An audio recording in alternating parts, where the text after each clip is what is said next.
Hello दोस्तों, welcome back to my YouTube channel maths plaza. तो दोस्तों, आज मैं इस वीडियो में Bihar board class 10th crash course के तहत सोशल साइंस का एक बहुत ही महत्वपूर्ण सब्जेक्ट जिसका कि नाम है इतिहास। ये सोशल साइंस के अंतर्गत ही आता है, यानी कि आपके एग्जाम में सामाजिक विज्ञान के नाम के एक पेपर जो पूछा जाता है उसमें कुल 4 बुक होते हैं: इतिहास, भूगोल, अर्थशास्त्र और राजनीतिक शास्त्र। भूगोल जो है उसमें 2 भाग में बांटा गया, भूगोल और आपदा प्रबंधन है। टोटल मिला समझिए 5 भाग है और बुक है कितने? 4 बुक है, ठीक ना। उसी में से एक यहाँ पे इतिहास। तो आज हम इतिहास का कम से कम 10 महत्वपूर्ण मोस्ट वीवीआई क्वेश्चन देखने वाले हैं। आइए देखते हैं। तो देखिए, जो पहला जो क्वेश्चन लिए हैं क्या है, 1848 के फ्रांसीसी क्रांति के कारण क्या थे। यानी कि सन 1848 ईस्वी में फ्रांस में एक क्रांति हुआ था, एक आंदोलन हुआ था, ठीक ना। 1848 ईस्वी में फ्रांस में एक आंदोलन हुआ था।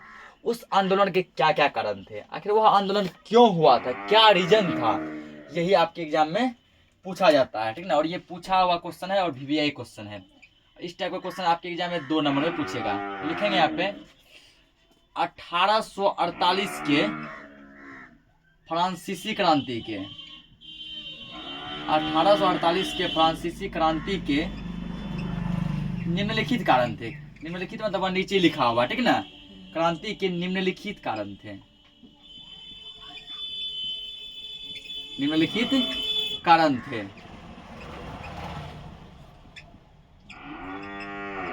कारण थे, ठीक।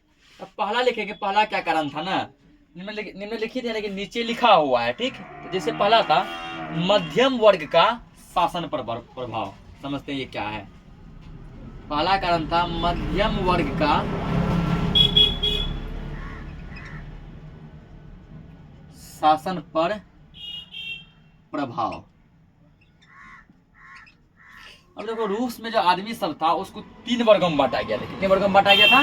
3 वर्गों में। पहला उच्च वर्ग, दूसरा मध्यम वर्ग और तीसरा निम्न वर्ग। जो कि अच्छा खासा कमाने खाने वाला था, जो अच्छा खासा अमीर सब था, उसको रखा गया उच्च वर्ग में। किस कैटेगरी में रखा गया? उच्च वर्ग में।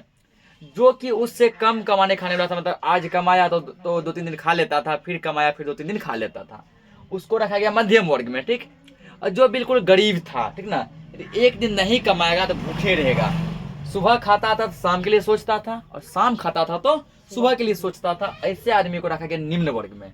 तो मध्यम वर्ग क्या किया? शासन पर प्रभाव, यानी जो राजा का जो शासन हुआ करता था, मध्यम वर्ग का उस पर प्रभाव पड़ा। मध्यम वर्ग जो है, यानी कि जो मध्यम वर्ग के आदमी थे, वो क्या किए तो अपना आवाज उठाए, ठीक ना। और राजा पर जो है शासन प्रणाली इसका क्या करा? एक गहरा प्रभाव पड़ा। पहला कारण ये था।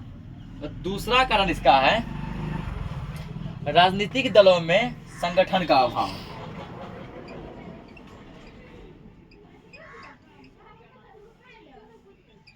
राजनीतिक दलों में संगठन का अभाव, संगठन का अभाव। मतलब जो राजनीतिक जो दल था, जो नेता सब का जो संगठन था, जो कमेटी था, ठीक ना।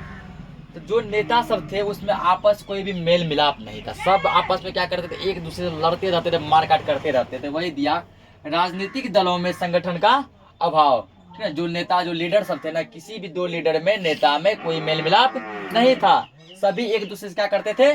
लड़ते झगड़ते रहते थे। वही दिया राजनीतिक दलों में संगठन का अभाव। संगठन यानी एकता, किसी में एकता नहीं था।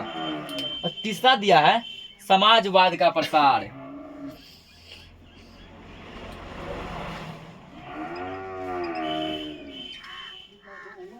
समाजवाद का प्रसार मतलब बात ना कि समाज के लोग सब क्या हो गए? जागरूक हो गए। समाज के लोग सब क्या हो गए?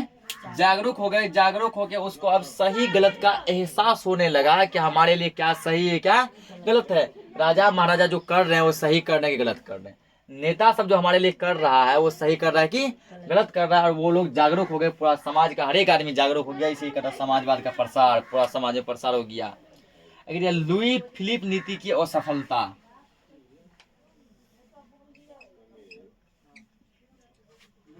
लुई फिलिप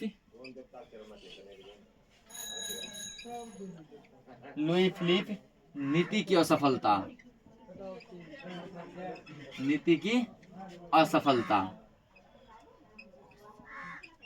लुई फिलिप उस समय कौन थे, तो रूस के कोई शासन थे, कोई राजा थे, ठीक ना।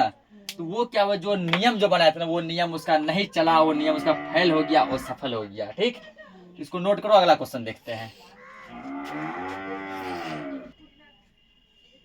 अगला क्वेश्चन दिया है कि रॉलेट एक्ट से आप क्या समझते हैं। रॉलेट एक्ट से आप क्या समझते हैं, रॉलेट एक्ट क्या है, पहले लिखते हैं फिर समझते हैं इसको। ठीक, यदि अंग्रेजों द्वारा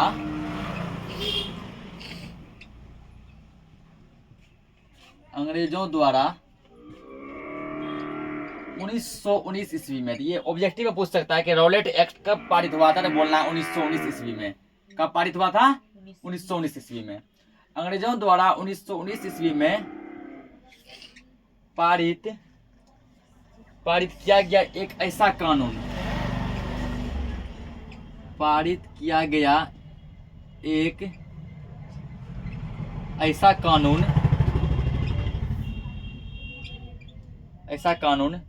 जिसमें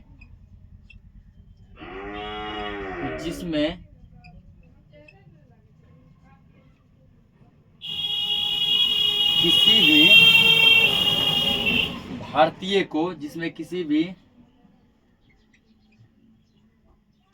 भारतीय को, अदालत में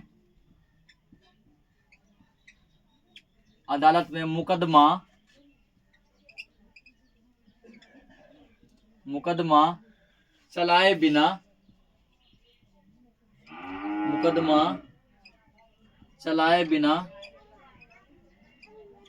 जेल में बंद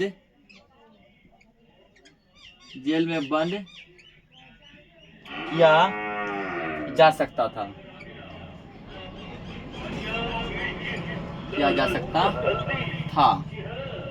यही कानून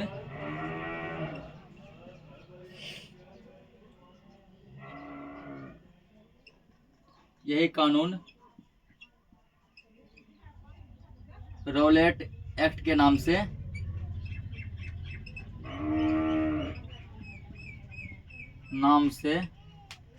जाना जाता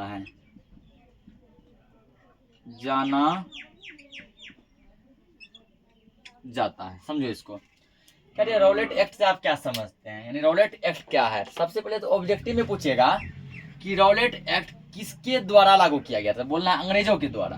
ऑब्जेक्टिव में पूछेगा कि रॉलेट एक्ट किसके द्वारा लागू किया गया था, तो बोलना है कि रॉलेट एक्ट अंग्रेजों के द्वारा लागू किया गया था, पहला क्वेश्चन।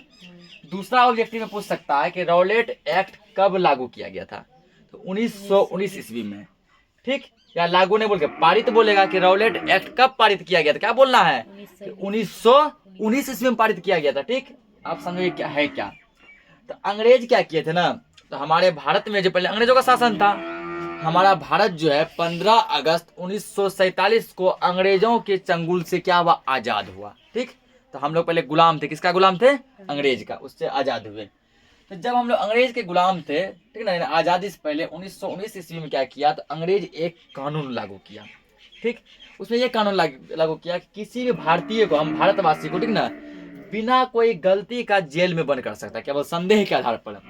मान के चलो अंग्रेज को शक हो गया कि ये लड़का चोर है, ठीक ना, उससे पूछेगा भी नहीं कि रे तुम चोर है कि नहीं है, तुम ये सामान चोरी किया कि नहीं किया, उसको सीधा जेल में बंद कर देगा। और वो जो जेल में बंद हुआ वो अपना जो मुकदमा नहीं चला सकता, मतलब कि अपने बचाव के लिए, जेल से निकलने के लिए वो जो है कोई भी एक्शन नहीं ले सकता है, कोई अपना वकील वगैरह नहीं रख सकता है। मान चलो कोई किसी का खून कर दिया, मर्डर कर दिया, तो बस पूछेगा भी नहीं तुम मर्डर किया कि नहीं किया, ठीक है, चाहे वो आदमी दोषी हो चाहे दोषी नहीं हो, निर्दोष ही क्यों ना हो, उसको सीधा संदेह के आधार पर जब मान के चलो उसको शक हो गया ये खून किया, जेल में बंद कर देगा।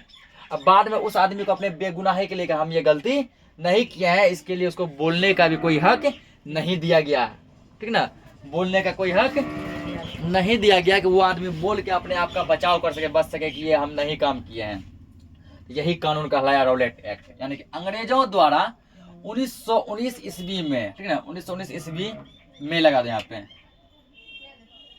में 1919 ईस्वी में पारित किया गया एक ऐसा कानून है, लागू किया गया एक ऐसा कानून जिसमें किसी भी भारतीय को अदालत में, अगर अदालत यानी कोर्ट, ठीक ना, कोर्ट में मुकदमा चलाए बिना जेल में बंद किया जा सकता था। चाहे उसका गलती हो चाहे गलती नहीं हो, जेल में बंद कर देगा। यही कानून रॉलेट एक्ट के नाम से जाना जाता है। इसको नोट करो, अगला क्वेश्चन देखते हैं।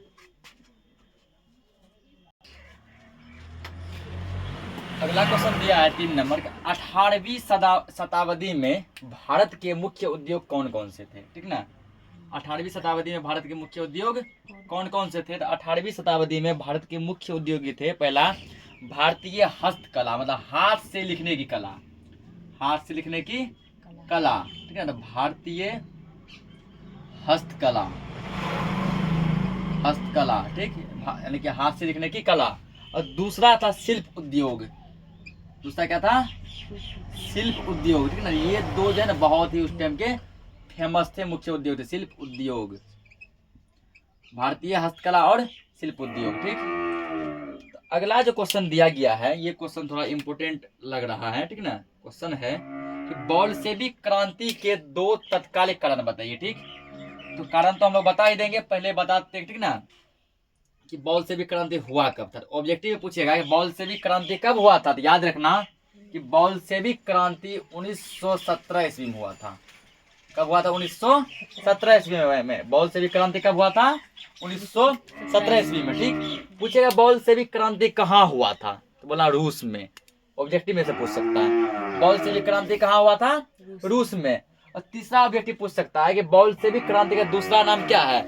इसको हम लोग है ना रूसी क्रांति भी कहते हैं, क्योंकि कहाँ हुआ था? रूस में हुआ था। रूस में जब हुआ था इसीलिए इसको कहते हैं रूसी क्रांति। क्या कहते हैं? रूसी क्रांति। और इसका अगला भी नाम है, इसको कहते हैं और हम लोग नवंबर की क्रांति। क्या कहते हैं? नवंबर की क्रांति। ये जो बोल्शेविक क्रांति हुआ था ये नवंबर 1917 ईस्वी में हुआ था। कब हुआ था? 1917 के नवंबर महीना में। 1917 के नवंबर महीना में, इसलिए इसको नवंबर की क्रांति भी कहा जाता है। तो इसके 3 नाम हो गए। पहला बोल्शेविक क्रांति, दूसरा ये क्रांति कब हुआ था? नवंबर महीना में हुआ था, नवंबर की क्रांति। और तीसरा ये क्रांति कहाँ हुआ था? रूस में हुआ था, रूसी क्रांति, ठीक। तो तीनों में से किसी नाम से पूछेगा बोल्शेविक क्रांति कब हुआ था? 1917 ईस्वी में। नवंबर का क्रांति कब हुआ था? 1917 ईस्वी में। रूसी क्रांति कब हुआ था? 1917 ईस्वी में। या पूछेगा बोल्शेविक क्रांति कहाँ हुआ था? तो रूस में। कहाँ हुआ था? रूस में। तो ये सब हो गया ऑब्जेक्टिव के लिए, ठीक। इसी को बोल्शेविक क्रांति कहते हैं, इसी को रूसी क्रांति कहते हैं, इसी को नवंबर की क्रांति कहते हैं, जो कब हुआ था? 1917 ईस्वी में हुआ था। अब इसके होने के क्या कारण थे? बोल्शेविक क्रांति जो हुआ था उसके होने के क्या कारण थे? तो उनमें से कोई 2 कारण लिखना है। कारण तो बहुत थे, लेकिन कितना कारण लिखना है? 2 कारण लिखना है। लिखेंगे कि इसके 2 कारण निम्न हैं। तो नीचे हैं इसके 2 मुख्य कारण निम्न थे। ध्यान रहे, इस ऑब्जेक्टिव पूछता है बोल्शेविक क्रांति कब हुआ था? याद रखना 1917 में। कहाँ हुआ था? रूस में। या रूसी क्रांति कब हुआ था? 1917 में। इसके 2 मुख्य कारण निम्न हैं। अब पहला लिखेंगे, पहला लिखेंगे निकोलस जार का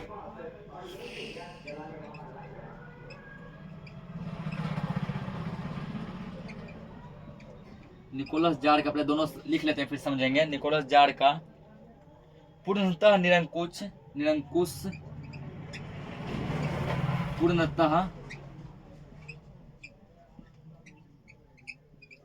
निरंकुश तथा स्वेच्छाचारी होना।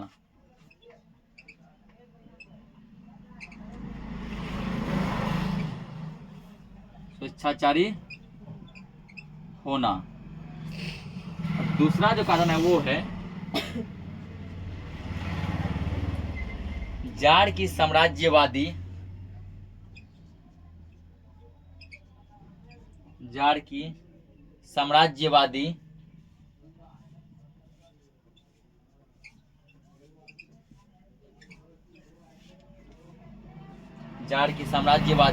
आकांक्षा के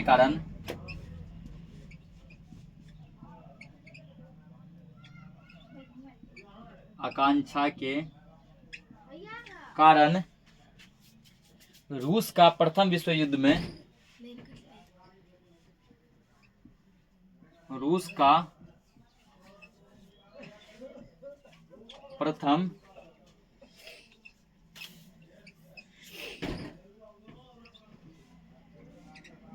विश्व युद्ध में शामिल होना।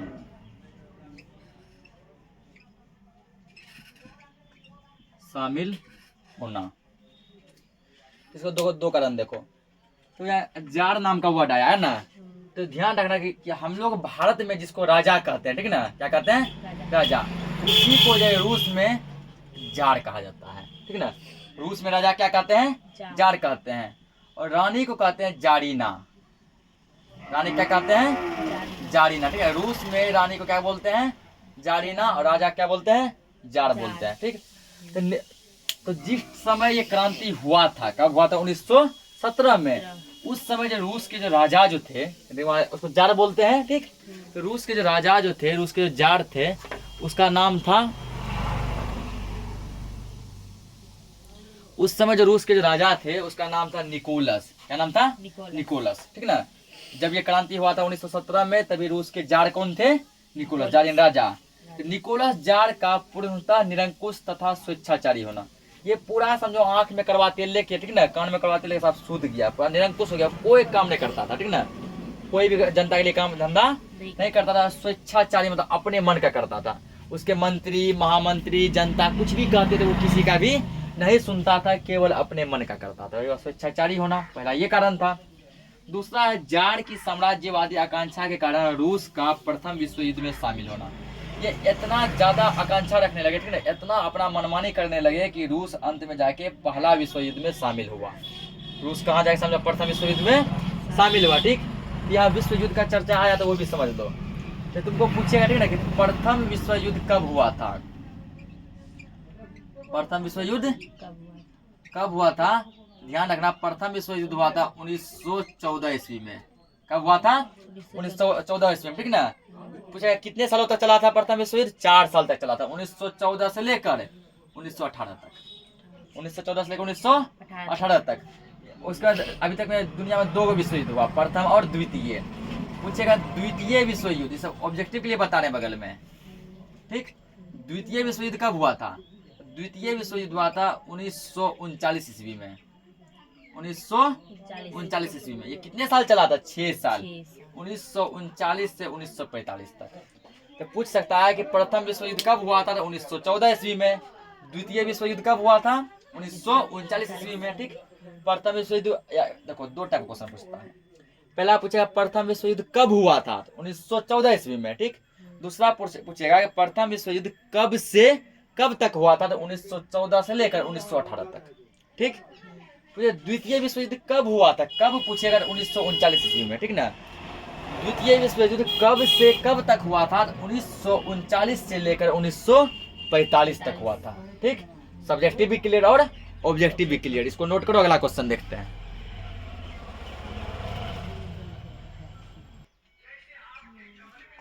जर्मनी के एकीकरण की बाधाएं क्या थी। जर्मनी क्या है, देश है। जर्मनी क्या है, एक जैसे भारत देश है, रूस देश है, जर्मनी देश है। जैसे एकीकरण का मतलब होता है एक होना, ठीक ना। जर्मनी जो है एक होना मतलब पूरा मिल के जो ना, मिल के रहना चाहता था, ठीक।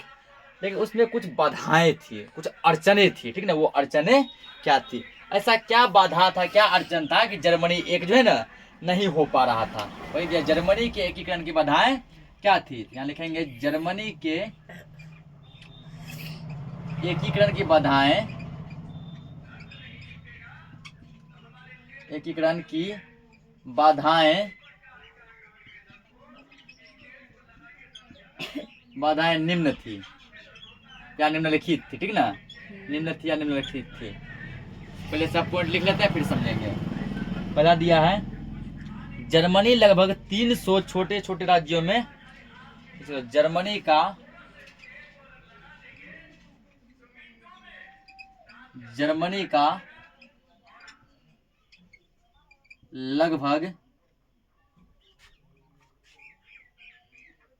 का लगभग 300 छोटे छोटे राज्यों में विभक्त होना।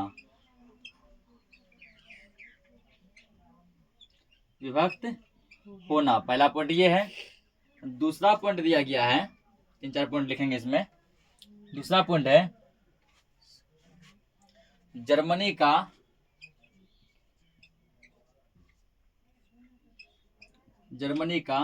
भौगोलिक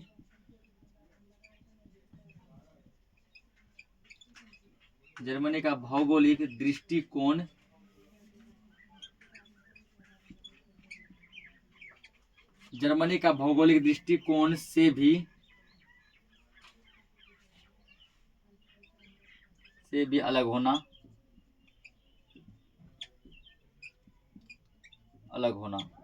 तीसरा पॉइंट दिया गया है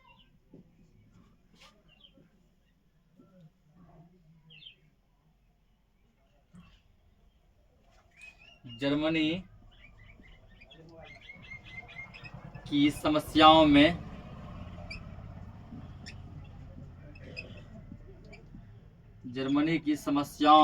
ऑस्ट्रिया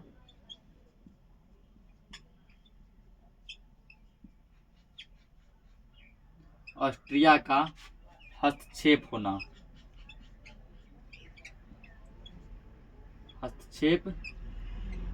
होना। चौथा पॉइंट दिया गया है जर्मनी के अधिकांश राज्यों की सैनिक शक्ति कमजोर होना।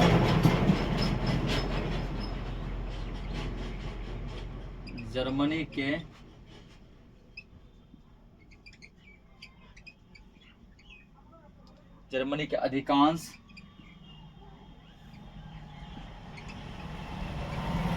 राज्यों की सैनिक शक्ति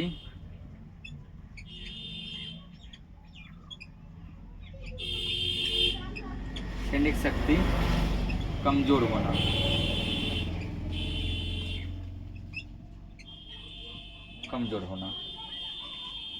तो ये कुछ जो है ना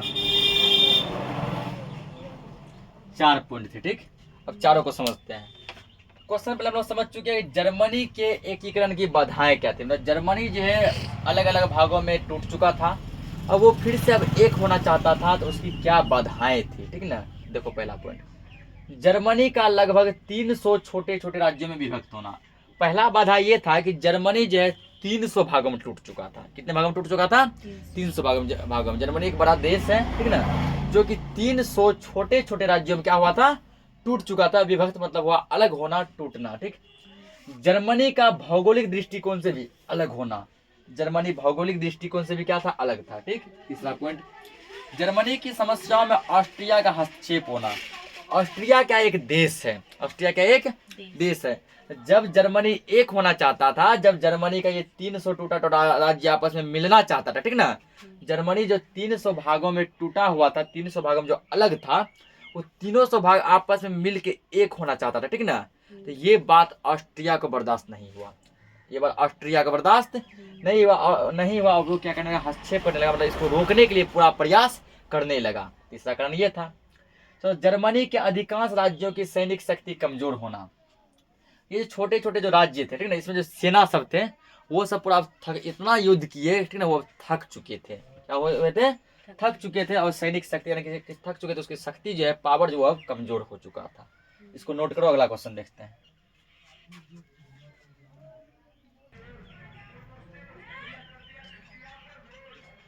अगला क्वेश्चन दिया है कि भारतीय राष्ट्रीय कांग्रेस की स्थापना कब हुई थी? भारतीय राष्ट्रीय कांग्रेस की स्थापना कब हुई थी? इसको इंग्लिश में शॉर्टकट जो है हम लोग जो है इसको जो है भारतीय राष्ट्रीय कांग्रेस को इसको हम लोग INC भी कहते हैं, ठीक ना। INC, आई से इंडियन यानी भारतीय, एन से नेशनल यानी राष्ट्रीय, सी से कांग्रेस, ठीक ना, इंडियन नेशनल कांग्रेस, ठीक ना, INC। इसकी स्थापना जो कब हुई थी? आप पूछे कि राष्ट्रीय कांग्रेस क्या है, तो अभी जो है चुनाव सब जो होता जो है, इलेक्शन जो होता है, उसमें देखता होगा तुम लोग, ठीक ना, कि एक जो है ना हाथ छाप रहता है ना। जैसे मान लो कमल छाप है वो बीजेपी का हो गया, ठीक। तीर छाप है वो जेडीयू का हो गया। लालटेन छाप है वो आरजेडी का हो गया। इसी तरह हाथ छाप है ना, वही है कांग्रेस का छाप। हाथ छाप किसका छाप है? कांग्रेस का, ठीक। तो शॉर्टकट में इसको कांग्रेस कहते हैं। पूरा नाम है भारतीय राष्ट्रीय कांग्रेस। इसका स्थापना पहली बार कब हुआ था ये कह रहा है। लिखेंगे इसका आंसर 28 दिसंबर 1885 ईस्वी में भारतीय राष्ट्रीय कांग्रेस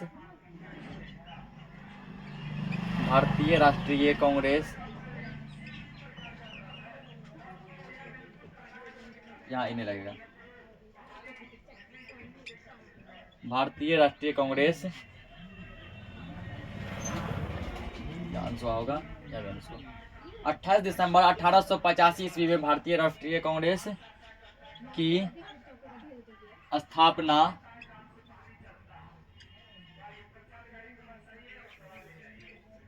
स्थापना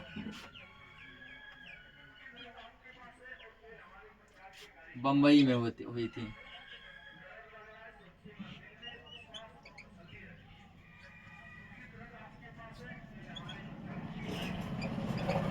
बॉम्बे, ठीक ना। इसका पहले का नाम था बॉम्बे या बम्बई, अब हम लोग कहते हैं इसको मुंबई। अब इसका नया नाम क्या हो गया? मुंबई, ठीक ना। हम लोग जो मुंबई कहते हैं ना, उसी का पुराना नाम है बॉम्बे या फिर मुंबई। अब वो क्या बन गया? मुंबई। अब बॉम्बे क्या बन गया? मुंबई। मुंबई में हुई थी। तो पूछा राष्ट्रीय कांग्रेस की स्थापना कब हुई थी, तो भारतीय राष्ट्रीय कांग्रेस की स्थापना, ये ऑब्जेक्टिव में भी पूछ सकता है, ठीक ना, कि ये क्वेश्चन दे रहेगा ऑब्जेक्टिव में, मुझे कब हुई थी। ऑप्शन रहेगा और सब भी, जिसमें एक ऑप्शन रहेगा ये कि 28 दिसंबर 1885 ईस्वी को। ध्यान रखना कि भारतीय राष्ट्रीय कांग्रेस की स्थापना 28 दिसंबर 1885 ईस्वी को हुई थी। कहाँ हुई थी? बॉम्बे में। कहाँ हुई थी? बॉम्बे में। इसको नोट करो, अगला क्वेश्चन देखते हैं। अगला जो क्वेश्चन दिया है वो है कि श्रमिक वर्ग किन परिस्थितियों में नगर आए। श्रमिक यानी मजदूर, श्रमिक यानी कि मजदूर। तो मजदूर सब जो है गांव में जो क्या करते हैं, मजदूरी करते हैं और अपना गुजारा करते हैं। तो ऐसा क्या कारण हो गया, क्या कंडीशन हो गया कि उसको नगर आना पड़ गया, नगर यानी कि शहर आना पड़ गया। तो आओ देखते हैं। इसका आंसर लिखेंगे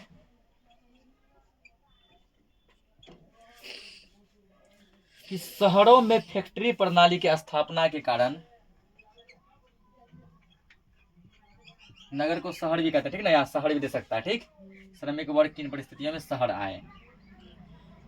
शहरों में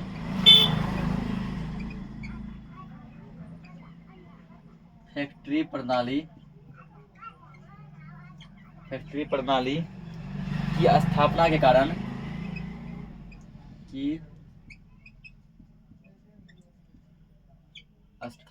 के कारण, ग्रामीण क्षेत्रों का भूमि विहीन कृषक वर्ग ग्रामीण क्षेत्रों का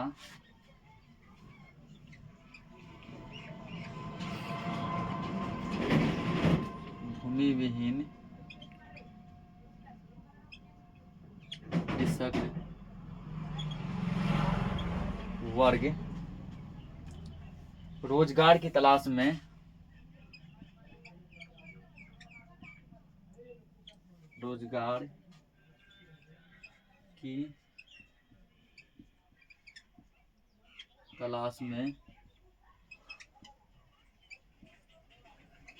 शहर की ओर पलायन करने लगे।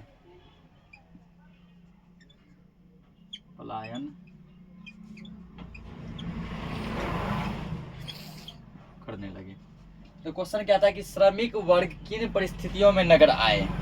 श्रमिक वर्ग नगर क्यों आए, नगर मतलब शहर क्यों आए, ठीक। तो शहरों में फैक्ट्री प्रणाली की स्थापना करना हुआ क्या कि शहर में जो है बड़े बड़े फैक्ट्री लगने लगे, बड़े बड़े कारखाना लगने लगे, फैक्ट्री लगने लगे, ठीक ना। तो कारखाना को ही इंग्लिश में फैक्ट्री कहते हैं, ठीक। शहर में बड़े बड़े फैक्ट्री लगने लगे। गांव के जो ऐसे किसान थे जो कि भूमि विहीन थे, भूमि विहीन कहने का मतलब हुआ जिनके पास खेती के लिए बिल्कुल भी जमीन नहीं था, कृषक यानी किसान, ठीक ना। ऐसा किसान जिनके पास की खेती के लिए बिल्कुल भी जमीन नहीं था, तो ऐसे किसान को हम लोग कहते हैं भूमि विहीन कृषक। भूमि विहीन कृषक यानी ऐसा किसान जिनके पास खेती के लिए बिल्कुल भी जमीन नहीं था, तो उसको क्या बोलते हैं? भूमि विहीन कृषक। तो जब शहर में जब बड़े बड़े फैक्ट्री लगने लगे तो गांव का ऐसा सब किसान जिसके पास की खेती के लिए बिल्कुल भी भूमि नहीं था, वो बेचारा बेरोजगार वहाँ गाँव में बैठा था, कोई काम धंधा नहीं था। तो वो लोग क्या करने लगे, तो रोजगार की तलाश में शहर आने लगे। वही दिया है, शहरों में फैक्ट्री प्रणाली की स्थापना के कारण ग्रामीण क्षेत्रों का भूमि विहीन कृषक रोजगार की तलाश में शहर की ओर पलायन करने लगे। इसको नोट करो, अगला क्वेश्चन देखते हैं।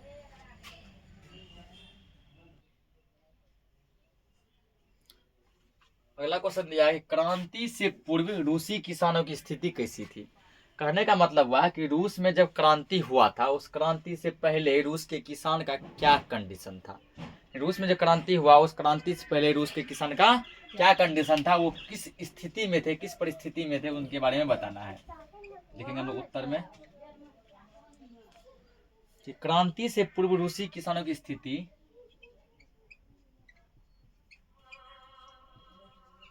पूर्व यानी पहले, क्रांति से पूर्व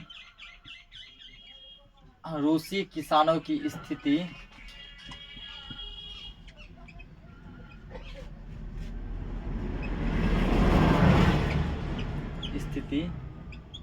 अत्यंत ही दयनीय थी,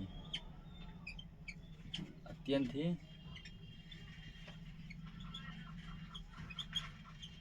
दयनीय थी।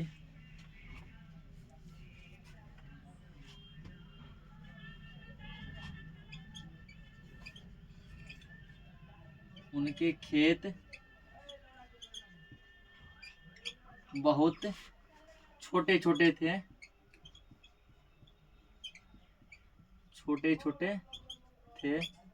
और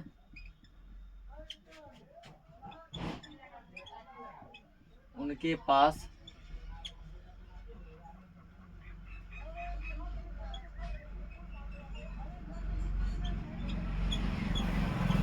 पूंजी का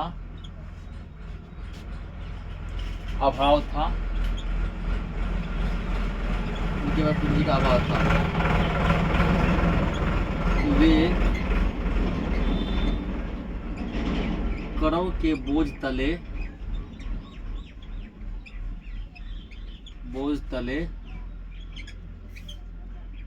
दबे रहते थे। तो क्वेश्चन क्या दिया, क्रांति से पूर्व रूसी किसानों की स्थिति कैसी थी, ठीक है ना। जब रूस में जो क्रांति नहीं हुआ था, उससे पहले किसान का क्या कंडीशन था। देखो, क्रांति से पूर्व रूसी किसानों की स्थिति अत्यंत ही दयनीय थी। दयनीय मतलब कि बहुत ही खराब कंडीशन था, ठीक ना। इतना खराब कंडीशन था, इस स्थिति में वो लोग जीते थे, समझो वही लोग थे कि जीवित रह लेते थे, ठीक ना। उनके खेत बहुत छोटे छोटे थे, यानी किसानों का खेत जो छोटा छोटा खेत था, ठीक ना।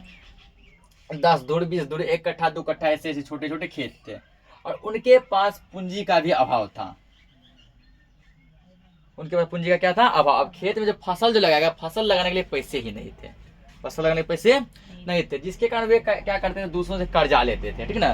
दूसरों से कर्जा लेते थे, और उस कर्ज यानी करों के बोझ तले दबे रहते थे। यानी दूसरों जो कर्जा लेते थे खेती के लिए, उसी के बोझ तले वे हमेशा दबे रहते थे। वो कर्जा से कभी जो मुक्त ही नहीं हो पाते थे, और बेचारा का स्थिति दिन प्रतिदिन जो है और ही ज्यादा खराब होता जाता था। तो आज के लिए इस लेक्चर को इतना ही रखते हैं, मिलते हैं हम लोग नेक्स्ट लेक्चर में और भी क्वेश्चन के साथ। तब तक के लिए जय हिंद।